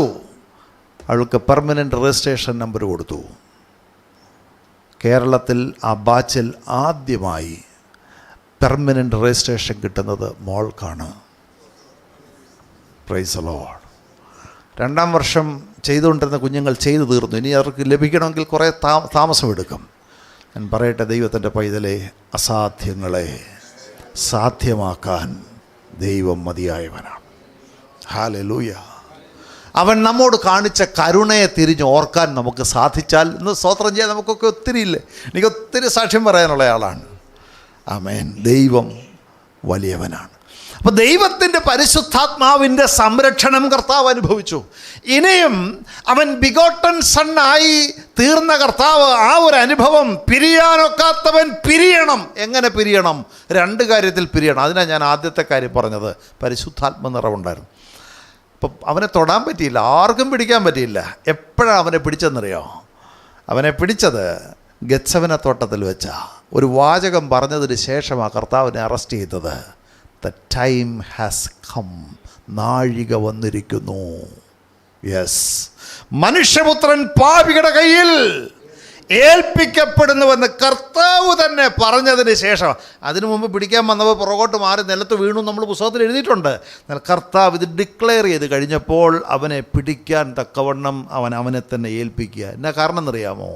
ഗത്സമനയിൽ വെച്ച് ദൈവത്തിൻ്റെ പരിശുദ്ധാത്മാവ് അവനെ വിട്ടുമാറി അവൻ പൂർണ്ണ മനുഷ്യനായി നിൽക്കുകയാണ്. മനുഷ്യപുത്രൻ പാപികളുടെ കരത്തിൽ ഏൽപ്പിക്കപ്പെടും. ഇതിന് പൗലോസ് പറഞ്ഞൊരു സ്റ്റേറ്റ്മെൻ്റ് ഉണ്ട്, അനാഥേമ എന്ന് പറയും. അനാഥമ, അത് ഇംഗ്ലീഷിൽ ഒറ്റ വാക്കേ പറഞ്ഞിട്ടുള്ള ആ ഒരു വേർഡ്, അത് കർത്താവിനെക്കുറിച്ചുള്ളത് മാത്രമാണ്. അനാഥമ എന്ന് പറഞ്ഞാൽ ശാപഗ്രസ്തനായി വേർവിടുക, ഒറ്റ വാക്കാണ്. യേശുക്രിസ്തുവിൻ്റെ ജീവിതത്തിൽ നടന്ന ഒരു സംഭവമാണ്. എന്താ? ദൈവത്തിൻ്റെ പരിശുദ്ധാത്മാവ് അവനെ വിട്ടുമാറി. അതുകൊണ്ടാണ് അവനെ ശക്തിപ്പെടുത്താൻ ദൂതൻ വന്നു എന്നൊക്കെ എഴുതിയിരിക്കുന്നതിൻ്റെയൊക്കെ കാരണം അതാ. 2ാമതൊരു അനുഭവം നടന്നു. When he was hanged on the cross, കുരിശെ കിടക്കുമ്പോൾ അവൻ പറഞ്ഞു, പിതാവേ, നീ എന്നെ കൈവിട്ടതെന്ത്? Why have you forsaken me? ഏലി ഏലി ലമ്മ ശബക്താനി എന്ന് പറഞ്ഞാൽ ഇതാണ് മോണോജെനിസാണ്. ഈ മോണോജെനിസായവൻ അനാഥമ എന്ന പ്രോസസ്സിൽ കൂടെ പോവുകയാണ്, കൈവിടുകയാണ്. 1, പരിശുദ്ധാത്മാവനെ വിട്ടുമാറി. 2, പിതാവ് അവനെ കൈവിട്ടു. എന്തിനാണെന്നറിയോ? ആരും നശിച്ചു പോകാതെ നിത്യജീവൻ എന്നെ നേടാൻ എനിക്ക് വേണ്ടി നാഥൻ ചെയ്ത വലിയൊരു കാര്യമാണ്. അപ്പോൾ അവൻ എനിക്ക് വേണ്ടി ആരായി? ബിഗോട്ടൻ സൺ അവൻ ആരായി എന്നറിയണമെങ്കിൽ എബ്രായ ലേഖനം വായിക്കണം. എബ്രായ ലേഖനത്തിൽ വളരെ നമ്മളെപ്പോഴും പ്രാർത്ഥിക്കുന്ന പ്രാർത്ഥനയിലൊക്കെ പറയുന്ന ഒരു വാചകമുണ്ട്, പക്ഷേ അർത്ഥം വേണ്ടുമ്പോൾ അറിയാമോ എന്ന് എനിക്ക് അറിഞ്ഞുകൂടാ. 7-ാം അധ്യായം എബ്രായർ 7:25. അതുകൊണ്ട് താൻ മുഖാന്തരമായി ദൈവത്തോട് അടുക്കുന്നവർക്ക് വേണ്ടി പക്ഷപാതം ചെയ്യുവാൻ സദാ ജീവിക്കുന്നവനാകയാൽ അവരെ പൂർണ്ണമായി രക്ഷിപ്പാൻ അവൻ പ്രാപ്തനാകുന്നു. താൻ മുഖാന്തരം ദൈവത്തോട് അടുക്കുന്നവർക്ക് വേണ്ടി പക്ഷപാതം ചെയ്യും. എന്തോ ഈ പക്ഷപാതം എന്ന് പറഞ്ഞു? യേശു കർത്താവ് കുരിശിൽ മരിച്ചു, തൻ്റെ ജീവൻ നമുക്ക് വേണ്ടി നൽകി തന്നു, നമ്മെ വീണ്ടെടുത്തു. നമ്മൾ പലരുടെ വിചാരം പിതാവിൻ്റെ സന്നിധിയിൽ എനിക്ക് വേണ്ടി ദൈവത്തോട് പുത്രൻ അപേക്ഷിച്ചുകൊണ്ടിരിക്കുകയാണെന്നാ. അല്ല. പിന്നെ എന്താ ഇവിടെ ഈ എബ്രായ ലേഖനത്തിൽ പറഞ്ഞേക്കുന്നത്? എബ്രായ ലേഖനം പറഞ്ഞ് മനസ്സിലാക്കണമെങ്കിൽ ഇച്ചിരി കൂടെ നമ്മൾ പോകണം. ദൈവത്തിൻ്റെ ദാസൻ എബ്രായ ലേഖനത്തിൽ എഴുതി വെച്ചേക്കുകയാണ്. 8-ാം അധ്യായത്തിൻ്റെ 6-ാമത്തെ വാക്യം നോക്കിയേ. അവനോ വിശേഷതയേറിയ വാഗ്ദത്തങ്ങൾ മേൽ സ്ഥാപിക്കപ്പെട്ട നിയമത്തിൻ്റെ മധ്യസ്ഥനാകയാൽ.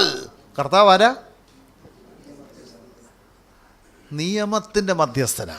9-ാം അധ്യായം 9-ാം അധ്യായത്തിൽ വരുമ്പോൾ അവിടെ 15-ാമത്തെ വാക്യം, അത് നിമിത്തം ആദ്യ നിയമത്തിലെ ലംഘനങ്ങളിൽ നിന്നുള്ള വീണ്ടെടുപ്പിനായി ഒരു മരണമുണ്ടായിട്ട് നിത്യാവകാശത്തിൻ്റെ വാഗ്ദത്തം വിളിക്കപ്പെട്ടവർക്ക് ലഭിക്കേണ്ടതിന് അവൻ പുതുനിയമത്തിൻ്റെ മധ്യസ്ഥനാകുന്നു. യേശു ക്രിസ്തു ഏക മധ്യസ്ഥനെന്ന് നമ്മൾ വിളിച്ചു പറയുമ്പോൾ നമ്മുടെയൊക്കെ മനസ്സിലൊരു ചിന്തയുണ്ട്, പിതാവിൻ്റെ സന്നിധിയിൽ എനിക്ക് വേണ്ടി പക്ഷവാദം കഴിച്ചുകൊണ്ടിരിക്കുകയാണെന്നൊരു വാക്യമുണ്ട്. അതുകൊണ്ട് പിതാവിനോട് പറഞ്ഞുകൊണ്ടിരിക്കുക, ഇവനെ കൈവിടല്ലേ, ഇവനെ കൈവിടല്ലേ, കൈവിടല്ലേ. അങ്ങനല്ല. യേശു ക്രിസ്തു മധ്യസ്ഥനാണെന്ന് വേദപുസ്തകം പറഞ്ഞേക്കുന്ന ഒരേ ഒരു കാരണത്താലാണ്. തള്ളപ്പെട്ടു പോയ മാനവകുലത്തെ കാൽവറി മരണത്തിലൂടെ ദൈവത്തോട് നിരപ്പിച്ച ഒറ്റ പ്രോസസ്സ് നിമിത്തമാണ്.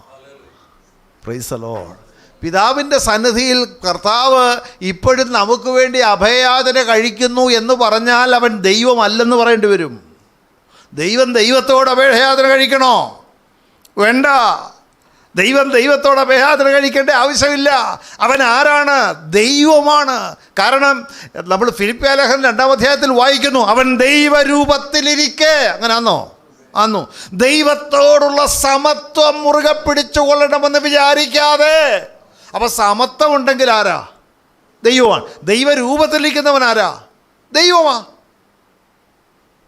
ആമേൻ. Praise the Lord. അപ്പോൾ ദൈവരൂപത്തിലിരിക്കുന്നവൻ ദൈവത്തോട് സമത്വമുള്ളവർ. ഇതുകൊണ്ടാണ് ഇതിൻ്റെ ആഴം മനസ്സിലാക്കിയിട്ട് പറയുന്നത്. ഈ കടൽക്കരയിൽ പത്രോസിനെ തേടി ശിഷ്യന്മാരെ തേടി വരുന്ന ഒരു രംഗം കഴിഞ്ഞ ആഴ്ച നമ്മൾ കേട്ടു. അവിടെ ഈ തീക്കനലും അതിന്മേൽ മീൻ വറുത്തതും അപ്പവും ഉണ്ടായിരുന്നു. അപ്പോൾ ദൈവമായിരിക്കുന്നവൻ, ദൈവം ഉയർത്തെഴുന്നേറ്റവനാ. ഉയർത്തെഴുന്നേറ്റ കർത്താവിന് ഈ അപ്പം ചൂടാൻ തീക്കനലിന് വിറകന്വേഷിക്കേണ്ട ആവശ്യം ഇല്ല. കാരണം ആരാ? He's God. എന്നാൽ അവൻ കേവലം മനുഷ്യനായിരുന്നെങ്കിൽ ഏത് വേണം? വിറക് വേണം, വിറക് കത്തിക്കണം. എന്നാൽ അവൻ ദൈവമായതുകൊണ്ട് ഏതിൻ്റെ ആവശ്യമില്ല? യെസ്, വിറകിൻ്റെ ആവശ്യമില്ല. ആ തീയും ആ കൊടുത്ത അപ്പക്കണ്ണവും ആ മീൻ വറുത്തതും അതിൻ്റെയൊക്കെ രഹസ്യങ്ങൾ ഭയങ്കരമാണ്. അപ്പം ഞാൻ പറയാൻ ശ്രമിച്ചത്, യേശു കർത്താവ് ആരാണ്? അവൻ എനിക്ക് മധ്യസ്ഥനാണ്. ഏതിൻ്റെ മധ്യസ്ഥൻ? പുതുനിയമത്തിൻ്റെ മധ്യസ്ഥൻ. ചിലതൊക്കെ നമുക്ക് മനസ്സിലാക്കാൻ വലിയ പാടാണ്. അത് നമ്മുടെ കുറ്റമല്ല, നമുക്ക് അത്രേ പറ്റുള്ളൂ. ഞാനൊരു ഉദാഹരണം പറയാം. വെളിപ്പാടുകളുടെ ആധിക്യ നിമിത്തം നിഗളിച്ചു പോകാതിരിക്കാൻ ജഡത്തിൽ എനിക്ക് ശൂലം തന്നെന്ന് പ്രഖ്യാപിച്ച മനുഷ്യനാണ് ആര്? പൗലോസ് അപ്പോസ്തലൻ. ഈ പൗലോസ് അപ്പോസ്തലൻ ദൈവരാജ്യത്തിൻ്റെ ശുശ്രൂഷയിൽ വളരെ ശക്തമായ പോരാളിയായിട്ട് നിൽക്കുകയാണ്. അപ്പം ന്യായപ്രമാണം എന്താണ് എന്നുള്ളത് പൗലോസിന് മനസ്സിലായി. കാരണം എബ്രായ ലേഖനം വായിക്കുമ്പോൾ എഴുതിയിട്ടുണ്ടല്ലോ, ന്യായപ്രമാണം എന്താ? വരുവാനുള്ളതിൻ്റെ നിഴലാന്ന് പറഞ്ഞു അല്ലേ? വരുവാനുള്ള നന്മയുടെ നിഴലായിരുന്നു. അപ്പോൾ ഞാൻ നിഴലിനകത്തല്ല പാർക്കേണ്ടത്, നന്മയ്ക്കകത്താണ്. നന്മ എന്ന് പറയുന്നത് സുവിശേഷമാണ്. നന്മ എന്ന് പറയുന്നത് പുതിയ നിയമസഭയാണ്. നന്മ എന്ന് പറയുന്നത് കർത്താവാണ്. അത് കണ്ടു. നീ കണ്ടു. പിന്നെ എഴുതി, ന്യായപ്രമാണം ജീർണിച്ചു പോകാൻ അടുത്തിരിക്കുന്നു. എഴുതി വെച്ചേക്കുക, ന്യായപ്രമാണം ജീർണിച്ചെന്ന് പറഞ്ഞാൽ അതിൻ്റെ കാലഘട്ടം കഴിഞ്ഞു. കർത്താവ് പുതുതിനെ സ്ഥാപിച്ചു. അത് നിവർത്തിച്ചു. നമുക്ക് പുതിയൊരു അനുഗ്രഹം. എന്തുവാ ഈ പുതിയ സ്ഥാപിച്ചു എന്ന് പറയുന്നത്? യാതൊരു കർമ്മവും കൂടാതെ അവൻ വിശ്വസിച്ചവൻ നമ്മുടെ പാപങ്ങളെ ഏറ്റുപറഞ്ഞാൽ നമ്മുടെ പാപങ്ങളെ ക്ഷമിച്ച് ശുദ്ധീകരിച്ച് തൻ്റെ പൈതലാക്കി തീർക്കുന്ന വലിയൊരു പ്രോസസ്സ് ദൈവം പ്രഖ്യാപിച്ചു എന്നാ. അതാണ് നീതീകരണം എന്ന് പറയുന്നത്. അതെനിക്ക് ലഭിച്ചൊരു അനുഗ്രഹമാണ്. ഇത് മനസ്സിലാക്കി ലോകത്തോട് പ്രഖ്യാപിച്ച പൗലോസിനെ ഞാനൊന്ന് കാട്ടിത്തരാം. പൗലോസിനെ വിസ്തരിക്കാനായിട്ട് ഫെലിക്സിൻ്റെ അടുക്കൽ, നാടുവാഴിയായ ഫെലിക്സിൻ്റെ അടുക്കൽ കൊണ്ടുവന്നു. അപ്പോൾ അന്നത്തെ മഹാപുരോഹിതൻ അനന്യാസാണ്. അനന്യാസിന് ചൊവ്വേ നേരെ വാദിക്കാൻ അറിയാൻ മേലാത്ത കൊണ്ട് കാശ് കൊടുത്ത് തെർത്തലിയോസ് എന്ന് പറയുന്ന ഒരു വ്യവഹാരജ്ഞൻ, നല്ല വക്കീലിനെ, കപിൽ സിബിലിനെ കൊണ്ടുവന്നു. അതൊക്കെ വലിയ അല്ലേ? റാംജെറ്റ് മലാനി എന്നൊക്കെ പറയുന്നത് പോലെ അന്നത്തെ വലിയ വക്കീലാണ് ഈ തെർത്തുല്യോസ് എന്ന് പറയുന്നത്. കൊണ്ടുവന്ന് വാദിച്ചുകൊണ്ടിരിക്കുമ്പം പൗലോസ് പറയുക, എന്നെ നിങ്ങൾ ഈ പള്ളി വെച്ച് കണ്ടല്ലോ, ഞാൻ ചുമ്മാ വന്നൊന്നുമല്ല, എനിക്കൊരു നേർച്ച ഉണ്ടായിരുന്നെന്ന്. മനസ്സിലായോ? പിടികിട്ടിയില്ല. രക്ഷവിശ്വാസത്താലാണ്, നീതീകരണം ദൈവത്തിൻ്റെ കരുണയാലാണ്, കൃപയാലാണെന്ന് മനസ്സിലാക്കി പഠിപ്പിച്ച പൗലോസ് പണ്ടെങ്ങാണ്ടൊരു നേർച്ച തീർന്നു, അതിൻ്റെ തലമുടി വെട്ടാൻ വന്നേക്കുക. എവിടെ? പിടികിട്ടിയോ? ഈ യെരൂശലേം ദേവാലയത്തിൽ വന്നെന്ന്. പോട്ടെ, ഈ ദൈവത്തിൻ്റെ ദാസൻ പറയുകയാണ്, ഞാൻ അപ്പോസ്തലന്മാർക്ക് വേണ്ടി ധർമ്മശേഖരം നടത്തി, എന്നിട്ട് ഞാൻ വഴിപാട് കഴിച്ചുകൊണ്ടിരിക്കുമ്പോൾ പൗലോസിന് പോലും മനസ്സിലാകാത്ത ചില രഹസ്യങ്ങളുണ്ടായിരുന്നു. എന്താ രഹസ്യം? ഞാനിനി പറയാൻ പോകുന്ന കാര്യം ശ്രദ്ധിക്കണം. യെരുശലേം ദൈവാലയം എന്ന് പറഞ്ഞാൽ ദൈവത്താൽ സ്ഥാപിച്ചതും ദൈവത്തിൻ്റെ സാന്നിധ്യമുള്ളതുമായ ഇടമാണ്. അതുകൊണ്ടാണ് ദൈവം തമ്പുരാൻ പറഞ്ഞത്, ഭൂമി എൻ്റെ പാദപീഠം, സ്വർഗ്ഗം എൻ്റെ സിംഹാസനം, ഭൂമി എൻ്റെ പാദപീഠം. ഇനി ഒരു വാക്കൂടെ ഞാൻ കടന്നു പറയാൻ പോകാം പുസ്തകത്തിൽ നിന്നാണ്. യെരുശലേം എൻ്റെ പാദസ്ഥാനം, മൈ ഫുഡ് പ്ലേസ്. യെരുശലേം എന്ന് പറഞ്ഞാൽ ഏതാ? ആലയമായി പറയുന്നത്. രമ്യാപ്രവാചക പുസ്തകം 17-ാം അധ്യായത്തിൽ എഴുതിയിട്ടുണ്ട്, ഈ യെരുശലേം ദൈവാലയം ഇരിക്കുന്നതിൻ്റെ വെർട്ടിക്കൽ എബവ് എന്ന് പറഞ്ഞാൽ വെർട്ടിക്കൽ എബവ് സ്വർഗത്തിലെ ആലയമുണ്ടെന്ന് ഈ പുസ്തകത്തിലുണ്ട്.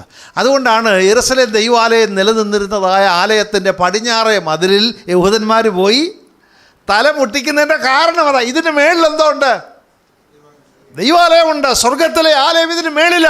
അവിടെ ഇരിക്കുന്നവൻ്റെ കാലിവിടെ ഉണ്ട്. അതുകൊണ്ട് അന്ന് ഈ സൗഖ്യവും വിടുതലും എല്ലാം നടന്നുകൊണ്ടിരുന്നത് ഇവർക്കറിയാം. പക്ഷേ ഇങ്ങനെ കാലങ്ങൾ മുമ്പോട്ട് പോയി അവസാനം കർത്താവിനെ ഇവർ തള്ളി ഉപേക്ഷിച്ച് കഴിഞ്ഞപ്പോൾ കർത്താവ് പറഞ്ഞു, കല്ലിന്മേൽ കല്ല് ശേഷിക്കാതെ തകർന്നു പോകും. എന്നിട്ട് ഒരു വാചകം കൂടെ പറഞ്ഞു, നിങ്ങളുടെ ഭവനം ശൂന്യമായി പോയി. ഏതാ ഈ ഭവനം എന്ന് പറഞ്ഞത്? ആലയമാണ്, നമ്മുടെ വീടല്ല, അവരുടെ ആലയമാണ്. അപ്പോൾ ശൂന്യമായി പോകുമെന്ന് പറഞ്ഞ ആലയം, കല്ലിന്മേ കല്ല് ശേഷിക്കാതെ പോകുമെന്ന് പറഞ്ഞ ആലയം, 70 വർഷം കഴിഞ്ഞപ്പോൾ AD 70 ആയപ്പോൾ ഈ ആലയം തകർന്നു, തീ വെച്ചു, കല്ലിന്മേ കല്ല് ശേഷിക്കാതെ ഉഴുതു മറിച്ചു, എല്ലാം പോയി. ഇത് പോകുന്നതിന് മുമ്പ് അവിടെ ആര് പോയെന്നാ പ്രാർത്ഥിക്കാൻ? പൗലോസ് പോയി. മനസ്സിലായോ? അപ്പോൾ സുവിശേഷം കിട്ടി, കർത്താവിനെ കിട്ടി, കർത്താവിൻ്റെ വെളിപ്പാട് കിട്ടി, എന്നാലും ചില കാര്യങ്ങൾ മനസ്സിലാക്കാൻ പ്രയാസമാണ്. അതാ മനുഷ്യൻ മനസ്സിലാക്കാൻ പ്രയാസമാണ്. അതുകൊണ്ടല്ലേ പത്രോസ് പറഞ്ഞത്, ദൈവത്തിന് മുഖപക്ഷം ഇല്ല എന്ന് ഞാൻ ഇപ്പോൾ അറിയുന്നെന്ന്. ഇതിനു മുമ്പ് പറഞ്ഞില്ല. അപ്പം ദൈവത്തിൻ്റെ ആലോചനയുടെ വലിപ്പം അറിയുക, ഇത് നമ്മൾ അറിയേണ്ട ഒരു കാര്യമാണ്. പൗലോസിന് തെറ്റ്. ഇനി അപ്പോസ്തലന്മാരുടെ കാര്യം പറയാം. യേശു കർത്താവ് ഉയർത്തെഴുന്നേറ്റവനാണ്. തോമാസ് പറഞ്ഞു, എൻ്റെ കർത്താവും എൻ്റെ ദൈവവുമേ. ഉടനെ അങ്ങ് ആരാധന വന്നു, സ്തോത്രം വന്നു, സ്തുതി വന്നു, എല്ലാം കഴിഞ്ഞു. കർത്താവ് പറഞ്ഞു, എന്നോട് കേട്ട പിതാവിൻ്റെ വാഗ്ദത്തത്തിനായി യെരുശലേം വിട്ടുപോകാതെ നിങ്ങൾ കാത്തിരിക്കണം. അപ്പം പറഞ്ഞത് മനസ്സിലായി, യെരുശലേം വിട്ടുപോകാതെ കാത്തിരിക്കാൻ. പക്ഷേ പറഞ്ഞതെല്ലാം മനസ്സിലായില്ല. നേരെ എങ്ങോട്ടാണ് പോയെന്നറിയാമോ? ഒറ്റ ദിവസവും മുടങ്ങാതെ കർത്താവ് പറഞ്ഞു ശൂന്യമായി പോകും എന്ന് പറഞ്ഞ് കർത്താവ് തള്ളിക്കളഞ്ഞ ദൈവാലയത്തിൽ പോയി പാട്ടും പ്രാർത്ഥനയും തുടങ്ങി. നിങ്ങൾ നോക്കിയോ, ലൂക്കോസ് എഴുതിയ സുവിശേഷം അവസാനത്തെ വാക്യതാണ് പറഞ്ഞേക്കുന്നത്. അവർ ദൈവാലയത്തിലിരുന്ന സദാസമയവും കർത്താവിനെ ദൈവത്തെ പുകഴ്ത്തി പോകുന്നെന്ന്. തമ്പുരാൻ പറഞ്ഞു, ഞാൻ പോയി മക്കളെ, ഇതിനകത്ത് നിന്ന് ഞാൻ പോയി, എൻ്റെ സാന്നിധ്യം ഇവിടുന്ന് പോയി, ഞാനിതിനെ വിട്ടു. വഴി തെരുവിലേക്ക് അവൻ ഇറങ്ങി. തെരുവിലേക്ക്, പ്രൈസ് ദി ലോർഡ്, സാധിക്കയുടെ അരികിലേക്ക് അവൻ ഇറങ്ങി. ആലയത്തിൽ വസിച്ചിരുന്ന ദൈവത്തിൻ്റെ തേജസ് തെരുവിലേക്ക് വന്നെന്ന്. ആമേൻ, ദൈവത്തിൻ്റെ സ്തോത്രം. ഇനി ഒരു പറയാൻ പോകുന്ന കാര്യം മറക്കരുത്. ആലയം ദൈവത്തിൻ്റെ തേജസ്സും തീയും സൗഖ്യവും വിടുതലും മൊത്തം വ്യാപിച്ചതായിട്ടുള്ളൊരാലയം.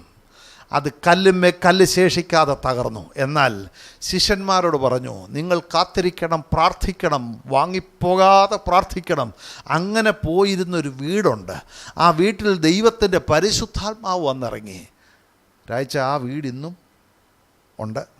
Price the Lord. ആ വീടിന്നും ഉണ്ട്, മാളികമുറി ഇന്നുമുണ്ട്. പക്ഷേ ആലയം ഇന്ന് ഇല്ല. അതിൻ്റെ അർത്ഥം എന്നാണെന്നറിയോ?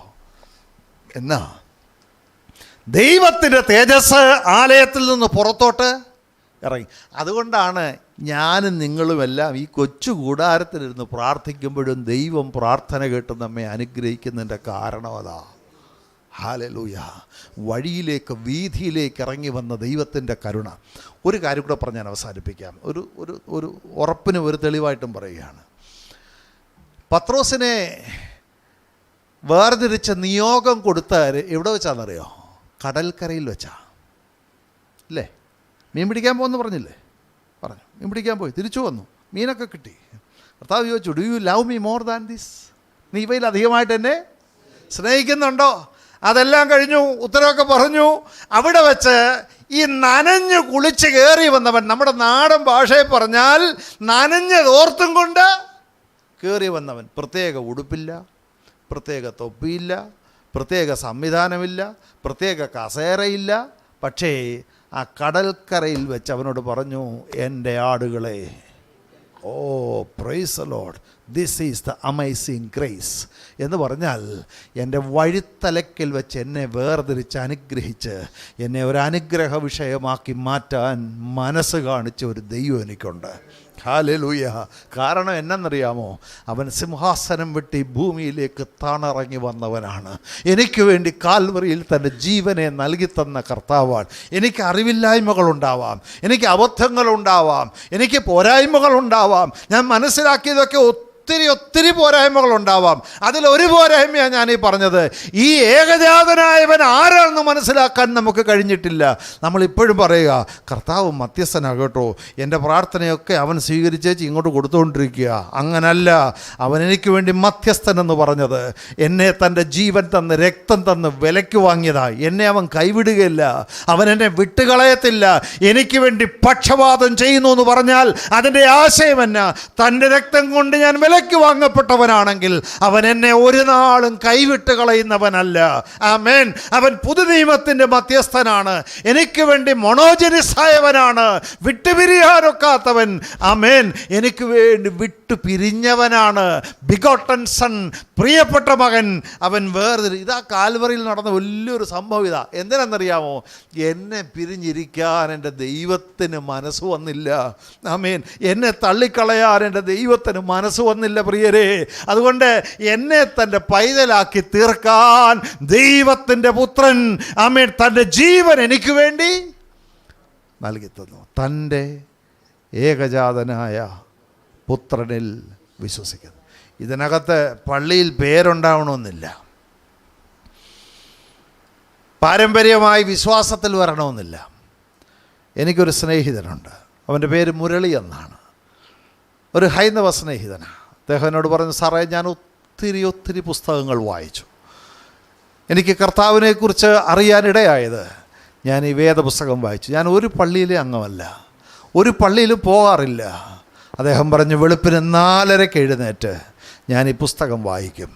ഇത് വായിച്ച് പ്രാർത്ഥിച്ച് കഴിഞ്ഞ് എൻ്റെ ജീവിതം മാറി മറിഞ്ഞു. ആ മനുഷ്യൻ പറയുകയാണ്, എൻ്റെ ജീവിതം മാറി മറിഞ്ഞു. എൻ്റെ ദൈവം എന്നെ സന്ദർശിച്ചു. എൻ്റെ കർത്താവിൻ്റെ സ്നേഹത്തെക്കുറിച്ച് എനിക്ക് മനസ്സിലായി. ഈ മനുഷ്യനെ സ്വാധീനിച്ചത് ഒരു വാചകമാണ്. അദ്ദേഹം വലിയ സൗണ്ട് സിസ്റ്റം ഇൻസ്റ്റാൾ ചെയ്യുന്നൊരു മനുഷ്യനാണ്, വലിയ അറിവുള്ളൊരു മനുഷ്യനാണ്. അദ്ദേഹം എറണാകുളത്തിനടുത്തൊരു ദൈവാലയത്തിൽ സൗണ്ട് സിസ്റ്റം ഇൻസ്റ്റാൾ ചെയ്യാനായിട്ട് പോയി. അപ്പോൾ അവിടെ ചെന്നപ്പോൾ 2 ഗ്രൂപ്പുകാരാണ് പള്ളിയിൽ. ഒരു ഗ്രൂപ്പുകാർ പറഞ്ഞു, നീ ഇത് ഫിറ്റ് ചെയ്താൽ ഞങ്ങൾ തല്ലി പൊട്ടിച്ച് കളയും. മറ്റൊരു പറഞ്ഞു, നീ ഫിറ്റ് ചെയ്തില്ലെങ്കിൽ നിന്നെ ജീവനോടെ വിടത്തില്ലെന്ന് പറഞ്ഞു. ആകെപ്പെട്ടു. ഈ മനുഷ്യൻ എന്ത് ചെയ്യും? വയോധികനായ ഒരു പട്ടക്കാരനുണ്ടായിരുന്നു. വയോധികനായ പട്ടക്കാരൻ ഈ മുരളിയെ കണ്ടിട്ട് പറഞ്ഞു, സ്നേഹിത, അരൂപി എന്താണെന്ന് എൻ്റെ ഇടവകയിലെ ജനത്തിന് ഇതുവരെയും മനസ്സിലായി. ഇത്രേ പറഞ്ഞുള്ളൂ. അരൂപി, പരിശുദ്ധാത്മാവ് എന്താണെന്ന് ഈ ജനത്തിന് ഇതുവരെയും മനസ്സിലായിട്ടില്ല. ആ ഒരൊറ്റ വാക്ക് മനുഷ്യൻ്റെ അകത്ത് കയറി. അവിടെ നിന്ന് പോയി അരൂപി അറിയണം. അങ്ങനെയാണ് ഈ പുസ്തകത്തിലേക്ക് വന്നത് എന്ന് പറയുകയാണ്. ഞാൻ ഒന്നിൻ്റെയും ഭാഗമല്ല, പക്ഷേ അഖിലാണ്ടത്തിൻ്റെ ഉടയവനായ ദൈവത്തിൻ്റെ പൈതലാണ് ഞാൻ. Price the Lord. ദൈവത്തിൻ്റെ പൈതലെ നമ്മളറിയാത്ത, നമ്മൾ കണ്ടിട്ടില്ലാത്ത എത്രയോ ആളുകൾ ഈ കർത്താവിനെ സ്നേഹിക്കുന്നുണ്ടെന്നറിയാമോ? Price the Lord. അവരെ ഓർക്കണം. ഈ ഒറ്റ വാക്യം നിമിത്തം തൻ്റെ ഏകജാതനായ പുത്രനിൽ വിശ്വസിക്കുന്ന ഏവനും, ഈ ലോകത്തിലെ യൂണിവേഴ്സൽ സാർവത്രികമായൊരു കൂട്ടായ്മയുടെയും സഭയുടെയും ഭാഗമാണ് ഞാനും നിങ്ങളും. യെരുശലേം ദൈവാലയം യഹൂദ സഭയും തകർന്നു. കുഞ്ഞാടറുക്കപ്പെട്ടിട്ടും ഇവർ പിന്നെയും അവിടെ പോയി. പക്ഷേ എൻ്റെ കർത്താവിൻ്റെ സ്നേഹത്തെ അറിയാനുള്ള ദൈവത്തിൻ്റെ കരുണ ദൈവം എനിക്ക് നൽകി തന്നു. തലകളെ വണക്കിയാട്ടെ. നമുക്ക് ലഭിച്ച ഈ വിലയേറിയ രക്ഷയുടെ വാല്യൂ, ഇതിൻ്റെ മഹത്വം, ഇതിൻ്റെ വില, ഇതിൻ്റെ മൂല്യം നമുക്കറിയാവോ എത്രയാണ്? എന്നെ വീണ്ടെടുക്കാൻ ദൈവരൂപത്തിലിരുന്നവൻ മനുഷ്യനായി. അവൻ്റെ രൂപം കണ്ടാൽ ആളല്ല. എനിക്ക് വേണ്ടി സ്വയം ഏൽപ്പിച്ചു കൊടുത്തു. അറസ്റ്റ് ചെയ്യാൻ തെളിവ് തന്നെത്താൻ കൊടുത്തു. സ്തോത്രം. എന്നെ തൻ്റെ പൈതലാക്കി തീർക്കാൻ. ദൈവത്തിൻ്റെ ആലയത്തിൽ നിന്ന് ദൈവത്തിൻ്റെ തേജസ് വിട്ടുപോയി. പക്ഷേ കൂടിയിരുന്ന് പ്രാർത്ഥിച്ച ഒരു കൊച്ചു മാളിക മുറിയുണ്ടല്ലോ, അവൻ്റെ ശബ്ദം കേട്ടിറങ്ങി വന്ന തൻ്റെ മക്കളുണ്ടല്ലോ, ആ വീട്ടിൽ നിന്ന് കർത്താവ് അവരെ അനുഗ്രഹിച്ചു, ആത്മാവിൽ നിറച്ചു. ആലയത്തിൻ്റെ ശേഷിപ്പുകൾ ഭൂമിയിൽ അവശേഷിക്കുന്നില്ല. പക്ഷേ ആത്മനിറവ് വ്യാപരിച്ച ഒരു കൊച്ചു മന്ദിരം ഇന്നുമുണ്ട്. കർത്താവ് പറഞ്ഞു, ഞാൻ എൻ്റെ സഭയെ പണിയും, പാതാള ഗോപുരങ്ങൾ അതിനെ ജയിക്കുകയില്ല. പ്രിയരെ, ഭയപ്പെടേണ്ട ആവശ്യമില്ല. ഇവിടെ ഏത് ഭരണം വന്നാലും, ആര് ഭരിക്കാൻ വന്നാലും, അതാരും ആയിക്കോട്ടെ, പ്രൈസ് ദി ലോർഡ്, നാഥൻ പറഞ്ഞ വാക്കിനപ്പുറത്ത് ആർക്കും പറയാനില്ല. ഞാൻ എൻ്റെ സഭയെ പണിയും, പാതാള ഗോപുരങ്ങൾ അതിനെ ജയിക്കയില്ല. കാരണം എന്നെ ചേർക്കാൻ മടങ്ങി വരാൻ മനസ്സ് കാണിക്കുന്ന ഒരു കർത്താവ് എനിക്ക് വേണ്ടിയുണ്ട്. നമ്മെ തന്നെ അവൻ്റെ കരങ്ങളിൽ ഏൽപ്പിച്ചു കൊടുക്കാം. ഈ വചനങ്ങളാൽ കർത്താവ് നമ്മെ അനുഗ്രഹിക്കട്ടെ.